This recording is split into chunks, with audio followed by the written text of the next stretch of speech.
han traído. Muchas gracias. Si es Coca-Cola lo puedes dejar.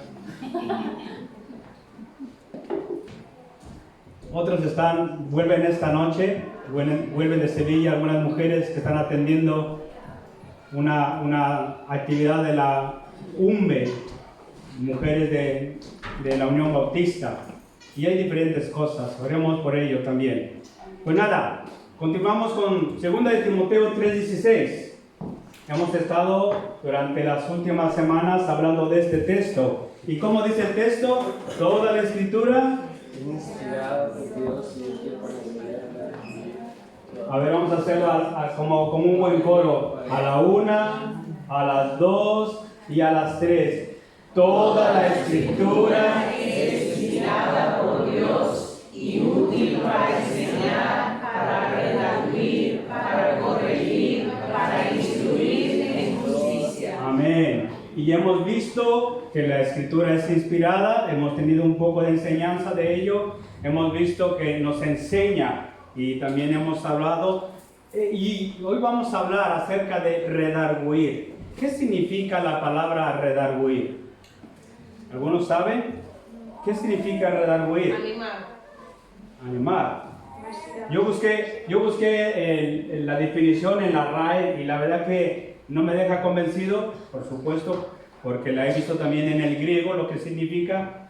Y bueno, animar, ¿qué más dijiste, Lili? Yo digo que será algo como mastiga hasta triturar. Masticar. Efectivamente, o sea, comí, no sé. Se llama chuminga, ¿no? Chicle. Realmente, fíjese, la palabra en castellano o la definición dice que la palabra redarguir es replicar los argumentos de otra persona. Podríamos decir, es pelearnos con alguien más tratando de refutar sus argumentos. Así de sencillo lo dice. Redarguir es la acción de replicar en contra de los argumentos de otra persona. Sin embargo, la palabra griega, que también va por ese lado, tiene otro significado más profundo o mejor definido, para decirlo de una manera. La palabra griega es elegnos o helechos. No sé cómo se pronuncia, yo no soy griego. Ya se nota, ¿verdad? Tengo cara de mexicano. Pues nada, muy bien, ríase. Y la palabra significa probar, convencer y persuadir. Estas tres son las definiciones básicas de la palabra persuadir en griego: probar, convencer o persuadir.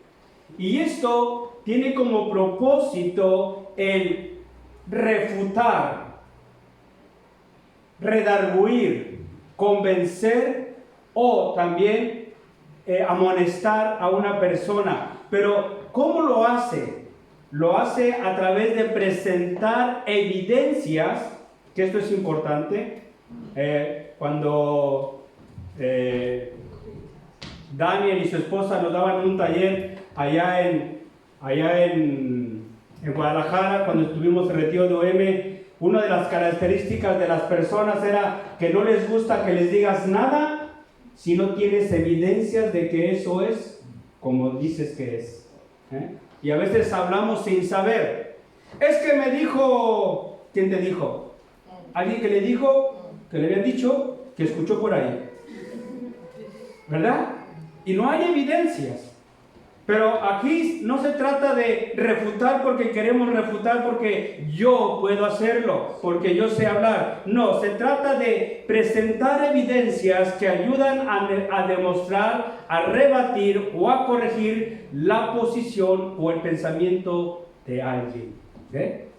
Es presentando pruebas para hacer a alguien cambiar de un pensamiento o una actitud que tiene. Por lo tanto, cuando hablamos de redarguir en el contexto bíblico o en la predicación o enseñanza de la palabra, estamos hablando de tratar de convencer a una persona por medio de presentarle pruebas y evidencias que le amonesten, le refuten, le reprendan, le persuadan de su error, pero al mismo tiempo le animen al deseo de tener un cambio de pensamiento y de actitud.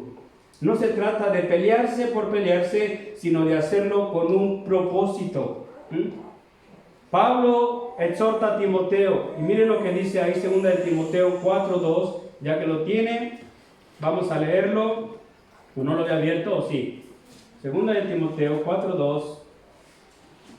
Y miren lo que Pablo le dice a Timoteo: que prediques la palabra, que instes a tiempo y fuera de tiempo. ¿Cuándo tiene que hacerlo? A tiempo y fuera de tiempo. ¿Y qué tiene que hacer? Redarguir. Es decir, presentar argumentos que convenzan a la persona para que a través de eso pueda haber un cambio de actitud en ella. Hay una palabra, esta palabra la escuchamos también en el libro de los Hechos, cuando Pablo está dando su testimonio de su conversión y está delante de Félix y el rey Agripa. Y entonces Agripa dice, por poco me... Félix fue el que dijo, ¿verdad? Félix dice, por poco me persuades, me convences a ser cristiano. Y es que Pablo ha presentado un sinnúmero de evidencias de cómo su caminar con Cristo ha sido hasta este momento. Y por eso Félix dice de esta manera, por poco me persuades, por poco me convences con tus argumentos de yo convertirme al Señor. La palabra redarguir, como la hemos leído aquí en 2 de Timoteo 3:16, solo aparece 2 veces más en el Nuevo Testamento. 2 veces más. En total, 3 veces. Aquí en 2 de Timoteo 3:16. Y la segunda donde aparece es en Hebreos capítulo 11, versículo 1. Es pues la fe, la certeza de lo que se espera, y la palabra convicción es la que donde se usa redarguir. Y hemos dicho que refutar para tratar de convencer a alguien. La tercera parte de la escritura donde aparece la palabra redarguir es en Mateo capítulo 18, versículo 15, y lo mencionamos la semana pasada. Si tu hermano peca contra ti, ve y repréndele. Y ahí está la palabra redarguir. Ve y habla con él. El libro de Hebreos fue escrito para probar y demostrar el sacerdocio supremo de Jesús por los cristianos y por la humanidad. También fue escrito para presentar pruebas irrefutables de la veracidad de las promesas de Dios. Y por eso usted puede leer Hebreos 11, donde el escritor dice, porque se va hasta lo más atrás que puede y empieza a dar nombres y cómo Dios a través del tiempo cumplió las promesas que les había dado a ellos. Pero también la iglesia el libro de los Hebreos fue escrito para aquellos creyentes que a causa de la persecución, de las tribulaciones y las aflicciones que estaban pasando como creyentes, y no ver algunas promesas cumplirse, y no ver el regreso de Cristo suceder, entonces estaban volviendo atrás, estaban abandonando el camino de la fe. Y por eso Hebreos es escrito para animar, exhortar, presentar pruebas de que estos creyentes están en la fe verdadera. Y la segunda parte, como mencioné en Mateo capítulo 18, la palabra redarguir tiene que ver con las relaciones interpersonales. Jesús usa esta palabra cuando habla de la resolución de conflictos entre los hermanos. Redarguir tiene aquí como fin señalar una falta cometida contra alguien. Y a través del diálogo, el agraviado, fíjense, el agraviado es el que va y presenta argumentos intentando convencer al hermano que le ha agraviado de que está en un error. Pero usted y yo sabemos que esto de solucionar conflictos es complicado, ¿verdad? Y más cuando irónicamente Jesús dice, si tu hermano peca contra ti. Cuando tu hermano peque contra ti, entonces haz un alto, vuélvete y ve y redargúyelo, repréndelo, habla con él. Qué difícil es esto, ¿verdad? Esperamos que el ofensor venga y se disculpe, que reconozca que nos ha ofendido y entonces dé el paso para la reconciliación. Y a veces lo dejamos ahí en una distancia muy larga. Jesucristo no lo dice de esa manera. Él nos manda a dar los pasos hacia adelante para iniciar la reconciliación con nuestro hermano, a pesar de que haya sido Él que nos ha ofendido. A través de la Escritura, hermano, Dios tiene un propósito, el de presentarnos un camino mejor para nuestra vida. Por eso la semana pasada hablábamos que la Escritura es útil para enseñarnos y a través de ella nos ofrece una serie de herramientas a través de las cuales podemos crecer como personas y como hijos de Dios. ¿Cuál es la condición? Creerlos, abrazarlos, estar dispuestos a aceptarlos, corrigiendo nuestros errores, grandes o pequeños, para que nuestra vida pueda tener un cambio. Es a través, hermano, del autoexamen bíblico que nosotros podemos darnos la oportunidad de ser mejores cada día. Dios nos la da a través de la Escritura y nosotros tenemos que tomar esa oportunidad que Dios nos da. Pero no sé si notó que dije errores pequeños y grandes. Nuestra personalidad, nuestro carácter, podemos decir que son errores pequeños, pero ¿sabe qué? Dios los llama pecados. Mi falta de control, de dominio propio, o de muchas deficiencias que en mí hay, pueden ser errores de carácter, pero bíblicamente son pecados. Pecados que Dios quiere corregir en mi vida. Y lo quiere hacer a través de la Escritura. Lo quiere hacer a través de que nosotros nos examinemos a la luz de este libro, que nos presenta pruebas irrefutables de que quizás lo que estamos haciendo no es correcto. Vivimos en un mundo en el que el individuo o el hacer, la conducta del individuo está regida por diferentes factores. Muchos, pero yo quiero hablar de 4 principales y es así simplemente de pasada para entender un poco lo que estamos hablando. Y estos 4 factores son importantes y no importa dónde estemos, en América, en Australia, en Europa o en África, son comunes para todos.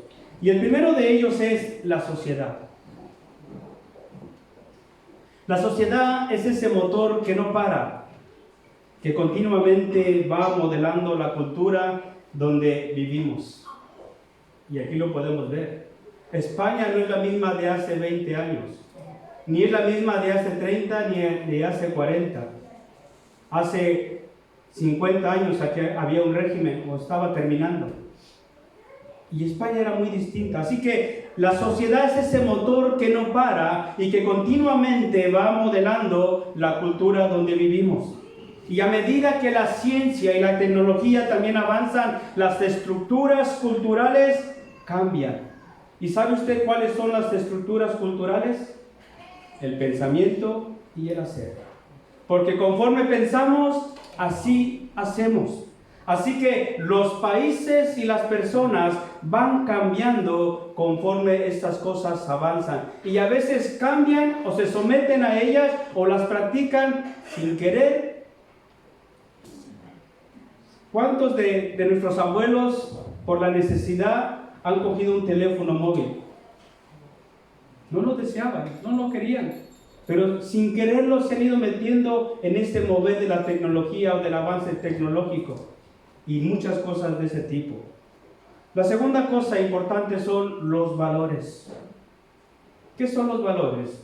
Los valores son los principios que regulan la conducta y el comportamiento diario de una persona. Estos principios pueden ser éticos, morales o espirituales. Y no nos confundamos. Esa es una persona ética. Los políticos son muy éticos, pero muy mentirosos. porque nunca nos dicen la verdad. Una persona puede ser ética porque no soporta o no practica la mentira. Pero puede ser amoral, ¿sabe por qué? Porque no tiene problema en practicar la prostitución. Porque quizás la cultura en la que vive lo ve como algo normal. Y sus principios también. Así que los principios o los valores son los principios que regulan la conducta y el comportamiento de la persona. La tercera cosa es la motivación. ¿Qué nos impulsa? ¿Qué nos estimula a hacer lo que hacemos? Como padres, tenemos la necesidad de trabajar. ¿Por qué? Porque tenemos una familia que mantener, que cuidar. Así que es esa familia la que nos impulsa a cada día salir a buscar un trabajo si no lo tenemos o a cumplir el que tenemos. La motivación es el estímulo o el impulso que lleva al individuo a hacer lo que hace. Y lo último es el fin o el propósito. ¿Por qué hacemos lo que hacemos? Inevitablemente, hermanos, como cristianos, si queremos alcanzar nuestra meta, nuestro propósito final, tenemos que pasar por esta sociedad con estos valores. Una sociedad con unos valores, con unos principios y unas motivaciones que moldean, regulan el comportamiento humano, pero que están muy lejos, muy apartados de lo que es la palabra de Dios. ¿Cuántos os habéis dado la tarea, ya lo mencioné aquí una vez, de leer la Agenda 2030? David lo ha hecho, yo sé que él sí lo ha hecho. ¿Sabéis lo que es? Ni nos importa, ¿verdad? Pues debería de importarte, hermano. Porque eso va a hacer que provoque muchos cambios en nuestra vida, en nuestra forma de hacer muchas cosas. Y déjame leerte simplemente de manera resumida lo que dice que es la Agenda 2030. Es un plan de acción a favor de las personas. Eso nos dice. A favor del planeta y la prosperidad, que también tiene la intención de fortalecer la paz universal y el acceso a la justicia igual para todos. ¿Usted cree que eso es verdad? Y sin embargo nos lo venden como si fuese la panacea del mundo. ¿Y sabe por qué no lo venden de esa manera? Para que lo abracemos y no lo rechacemos. Y hay gente que sin quererlo, gente que quizás dice, a mí no me importa lo que sea la Agenda 2030, pero ¿sabes qué? Mañana sin quererlo te vas a ver metido en ello y vas a vivir bajo las normas o las reglas que esta agenda dictamina. Y tiene mucho que ver con la vida de iglesia. Nuestros derechos, hermano, se van a ver más reducidos. Quizás ni tengamos oportunidad de reunirnos como lo hacemos ahora. Quizás yo no pueda mencionar esto desde aquí porque habrá alguien ahí condicionándome y señalándome con el dedo y diciéndome, shh. Será como en el tiempo de Franco, que habrá censura. Y no lo ve, ¿verdad? Pues está por venir. Se está trabajando para que se cumpla.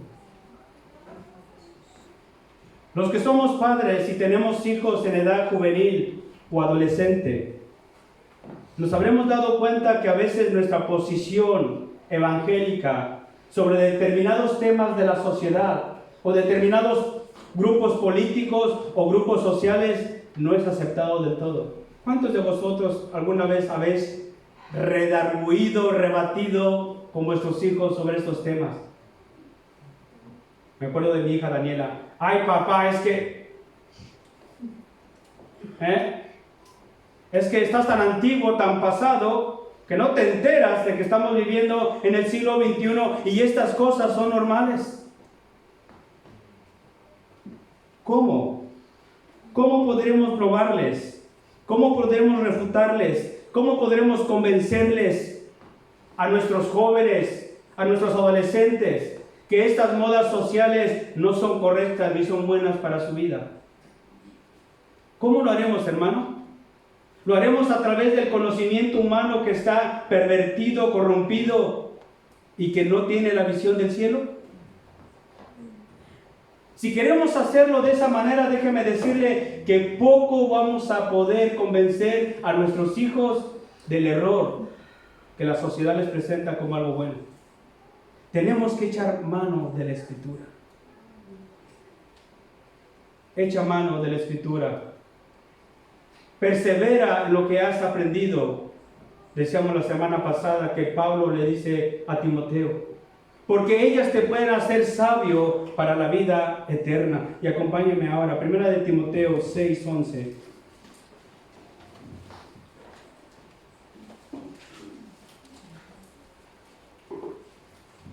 Primera de Timoteo 6, 11 y 12. Mira lo que Pablo le dice a Timoteo. Mas tú, hombre de Dios, huye de estas cosas. Sigue la justicia, la piedad, la fe, el amor, la paciencia, la mansedumbre. La Agenda 2030 nos habla de esto. Pero mire, si ponemos en una balanza lo que es la justicia humana y lo que es la justicia bíblica, nos damos cuenta que no es la misma. Si ponemos en una balanza la integridad de la sociedad y la integridad bíblica, nos damos cuenta que no es igual. Los principios de la sociedad no son los mismos principios del reino. Podemos hablar de estas mismas cosas, podemos hablar de piedad, de fe, de amor, de paciencia, de mansedumbre, pero a la luz bíblica son muy distintos. Y Pablo le dice a Timoteo, tú, hombre de Dios, huye de estas cosas y sigue la justicia, la piedad, la fe, el amor, la paciencia, la mansedumbre. Pelea la buena batalla de la fe. Echa mano de la vida eterna. Y esta vida eterna, ¿cuál es aquí? La palabra. Echa mano de la palabra a la cual asimismo fuisteis llamados, habiendo hecho la buena profesión delante de muchos testigos. Versículo 20 y 21 de este mismo capítulo. Mira lo que dice ahora. Oh Timoteo, guarda lo que se te ha encomendado. Evita las profanas pláticas sobre cosas vanas. Qué buen consejo le da Pablo a Timoteo. No te enredes en tonterías. Mire, conozco a un hombre, que alguien de aquí lo conoce, un hombre que tiene contacto con personas del Evangelio desde hace muchos años. Y lo que yo alcanzo a ver en este hombre es que es un burlador del Evangelio, un provocador. ¿Sabe qué hago yo con él? Lo dejo a un lado. Porque yo no soy el primero con el que trata temas espirituales. Lo ha hecho muchas veces y siempre lo hace simplemente para dejarte o que quedes mal. Y Pablo está diciendo, no te enredes en charlas que no tienen sentido. Guarda lo que se te ha encomendado, evita las profanas pláticas sobre cosas vanas y los argumentos de la falsamente llamada ciencia. ¿Qué será eso? Pero fijaos aparte lo que sigue diciendo, la cual profesando algunos se desviaron de la fe, la gracia será contigo. Y hoy en día, hermanos, tenemos tantos grupos denominacionales que predican sus propias doctrinas y enseñanzas y a veces ninguna con fundamento bíblico, y la gente se deja llevar por ellas. Es que suena tan bonito, suena tan motivador, ¿pero tiene fundamento bíblico? Quizás no.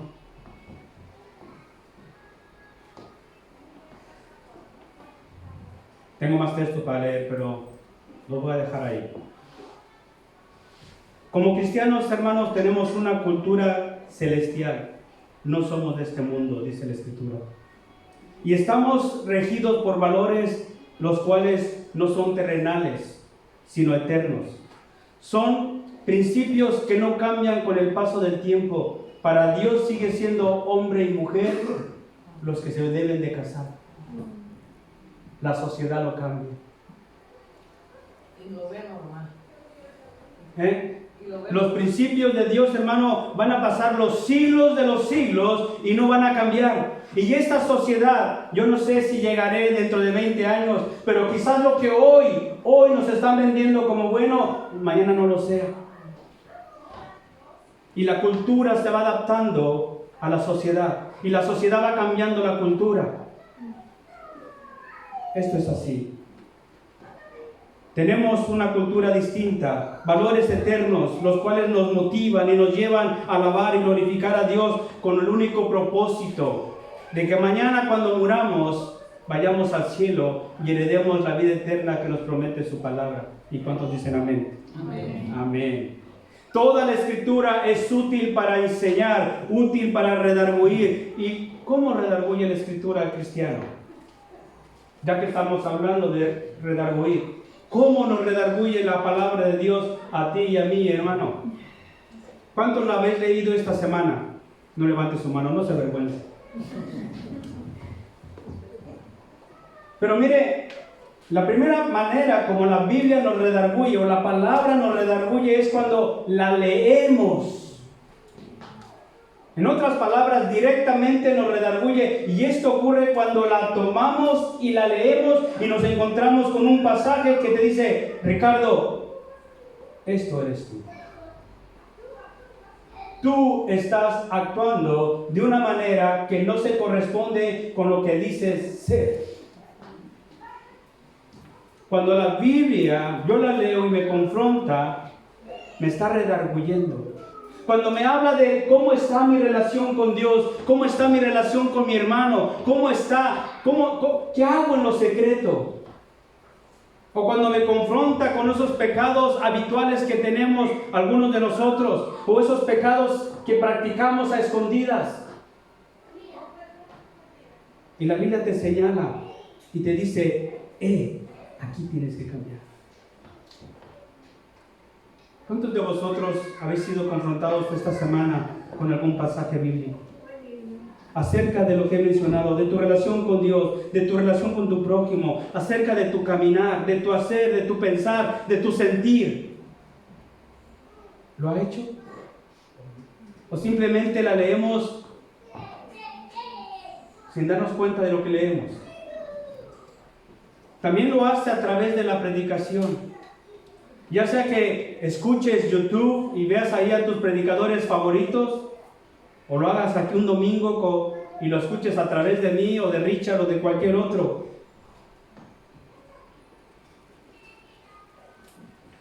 Pero el tema principal de la Escritura, o uno de los principales de la Escritura, hermano, no es motivarte solamente, es confrontarte.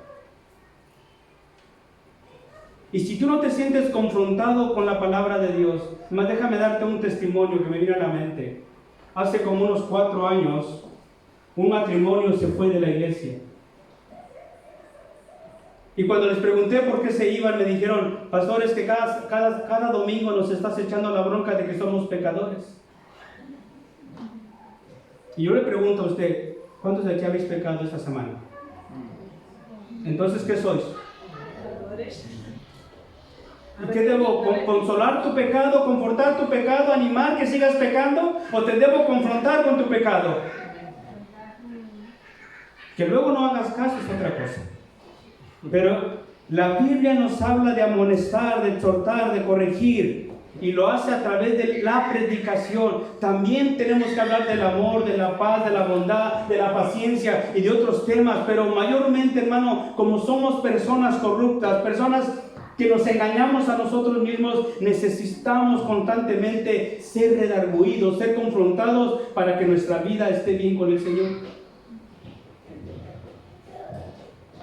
Nos redarguye también a través de la vida de otros o a través de otros hermanos. Nos guste o no, somos parte de un cuerpo. Y si somos parte de un cuerpo, tenemos que cuidar los unos de los otros. Y el cuidado va más allá de: hola hermano, Dios te bendiga. O de darles una ayuda como lo hacemos aquí a través de la obra social. El cuidado de los unos por los otros es total. Tiene que incluir lo emocional, lo físico, lo espiritual, lo económico, lo psíquico. y más allá de eso. Tenemos que motivarnos los unos a los otros a vivir conforme a lo que la palabra de Dios nos enseña. Pero cuando hablamos de redarguirnos los unos a los otros, porque algunos somos muy buenos para señalar a los demás sus errores y no vernos a nosotros mismos, tenemos que tener mucho cuidado. Porque cuando hablamos de redarguir, hermano, no estamos hablando de condenar o de juzgar. Estamos hablando de animar. Estamos hablando de amonestar al hermano, tratando de ayudarle a que haya un cambio en su forma de hacer o de actuar. ¿Vale? Colosenses 3:12, mira lo que nos dice acerca de esto.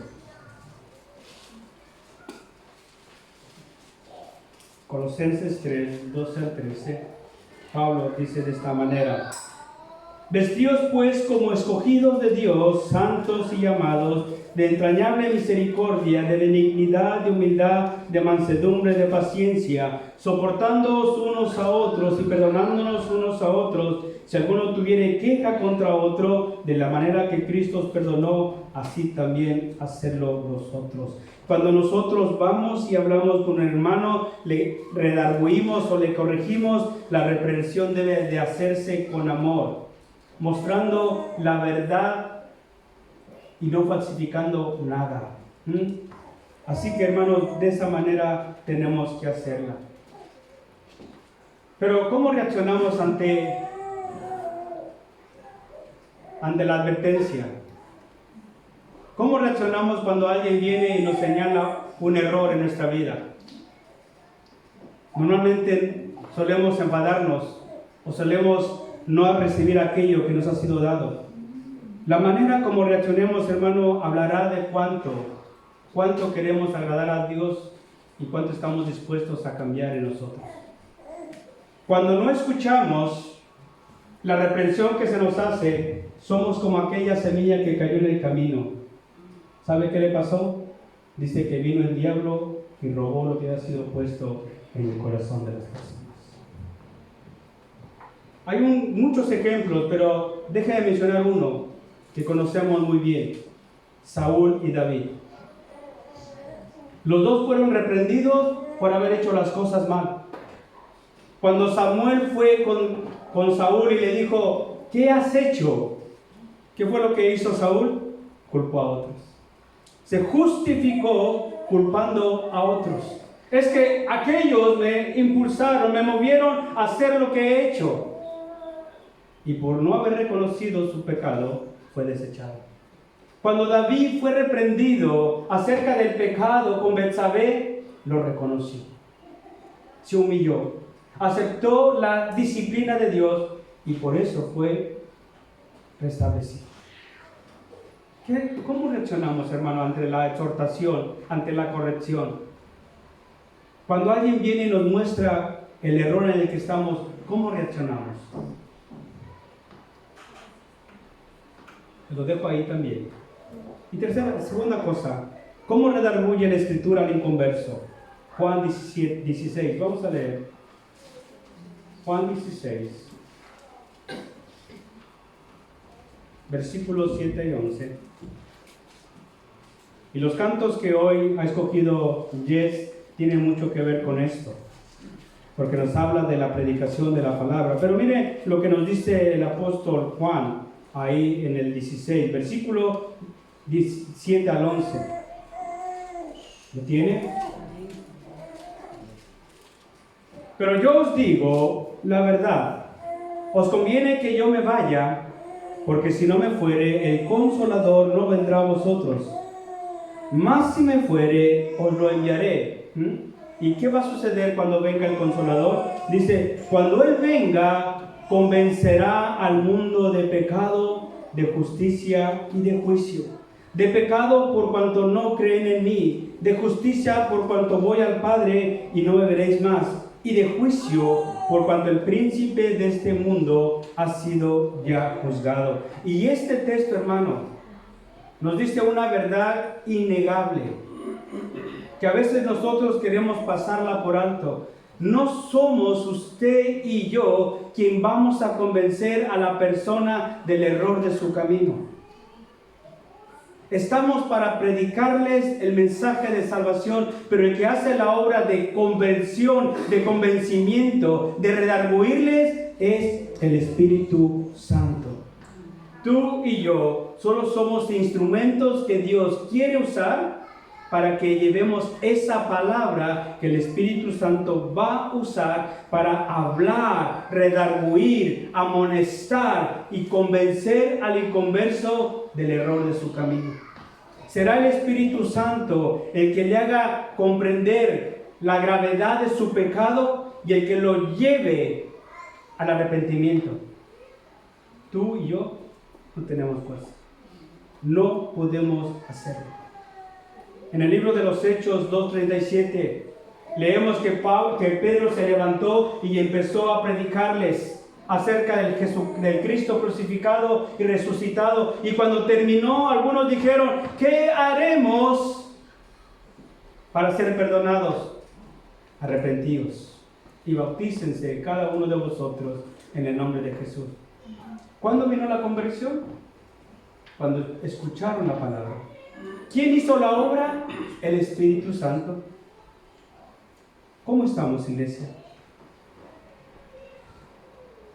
¿Cómo estamos en esta área? Y otra vez lo vuelvo a decir, es nuestro talón de Aquiles y tenemos que trabajar en ello. Las últimas 2 semanas he citado Hebreos 4:12, que ya deberíamos de saberlo de memoria. ¿Qué dice? ¿Qué dice? Porque la palabra de Dios es... Te lo voy a dejar de tarea, La próxima semana vamos a repetir, antes de empezar la predicación, 2 Timoteo 3:16, Hebreos 4:12. Toda la palabra de Dios es viva y eficaz, más cortante que toda espada de 2 filos, y penetra hasta partir el alma y el espíritu y las coyunturas y los tuétanos, y discierne los pensamientos y las intenciones del corazón. Y Isaías 55:11, ¿qué dice? No sé. Y así es mi palabra, que no volverá a mí vacía, sino que cumplirá todo aquello para lo que yo la he enviado. Ahora, ¿cómo se cumplirá esto? De que la palabra es viva y es eficaz y es capaz de discernir las intenciones y los pensamientos del corazón del hombre y puede hacerle volver su corazón hacia Dios. ¿Cómo va a ser, hermano? Pues va a ser a través de la predicación de la palabra. No hay otra manera como de que Dios pueda redarguir el corazón del hombre si no es a través de la palabra de Dios. Aquellos que estaban en Jerusalén, que eran muchos en el día de Pentecostés, ninguno se acercó antes a preguntarle a Pedro: oye, queremos saber qué tenemos que hacer. No, fue hasta que la palabra fue predicada que ellos preguntaron: ¿qué debemos hacer? Y Romanos 10:14, ¿qué dice? Hay 3 palabras ahí interesantes que sería bueno que las leyésemos. Ale, ¿está por ahí? ¿Cómo pues invocarán? Primera. Segunda, en el cual no han creído. ¿Y cómo creerán si no han oído?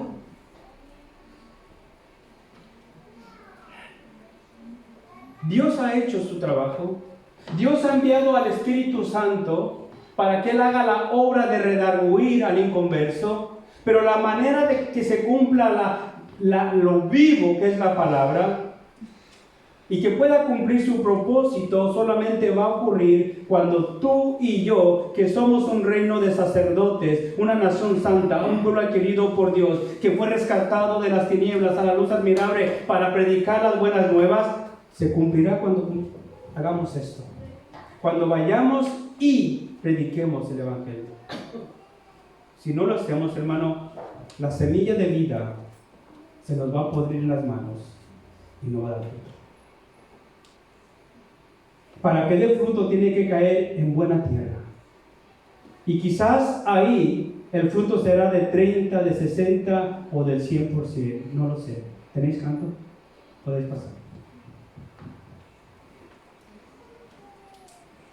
La única manera como la palabra puede redarguir al inconverso es a través de siendo predicada. La única manera como usted y yo podemos ser redarguidos e instruidos por ella es a través de leerla. La palabra nos enseña que nuestros pensamientos no son los pensamientos de Dios, que nuestros caminos no son los caminos del Señor, que nuestro corazón es perverso y engañoso, que de continuo estamos pensando en hacer el mal.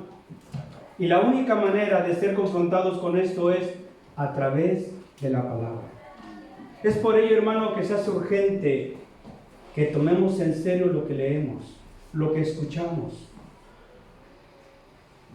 para que la palabra de Dios se pueda cumplir en nosotros, de que es viva y es eficaz.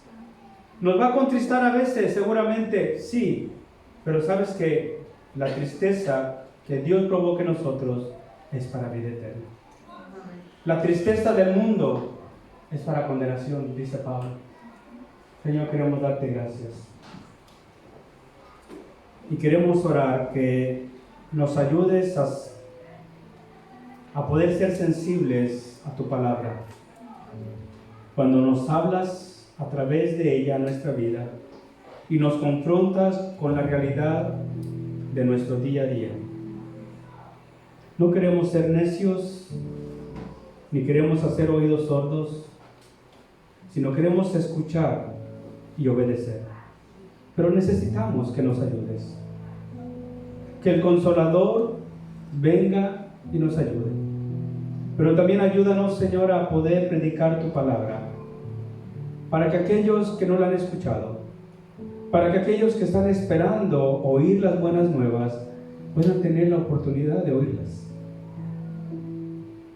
Y tú puedas convencerles de pecado, de juicio, y ellos puedan ser arrepentidos o arrepentirse y ser perdonados por ti.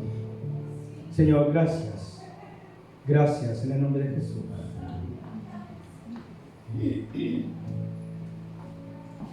Hermanos, vamos a cantar otra vez. Esta canción es muy preciosa. Dijimos, abre mis ojos, Señor. Yo quiero verte. Yo quiero conocerte. Yo quiero alabarte. Vamos a cantar ahora con alegría. ¿Vale?